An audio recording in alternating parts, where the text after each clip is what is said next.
好啦，而家咧要去食我哋嘅晏晝餐啦。梁師傅食一個雲吞啊。咁呢個梁師傅呢度咧，點解有謝霆鋒嘅咧？有謝霆鋒嘅喎。好啦，食一間啦。梁師傅嘅雲吞咧有好多種嘅選擇嘅喎，好多嘅選擇。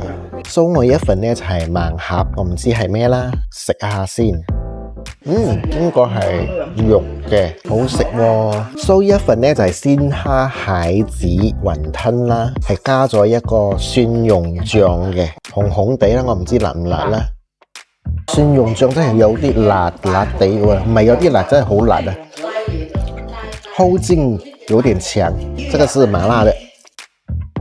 反而麻辣都沒有那麼辣。OK 啦，就咁啦。食咗一個梁師傅嘅無影餃，繼續行街。那如果你要吃東西的話呢，這裡呢有一條街，有一些東西可以吃啦。剛剛我吃的這個梁師傅呢就喺呢度啦。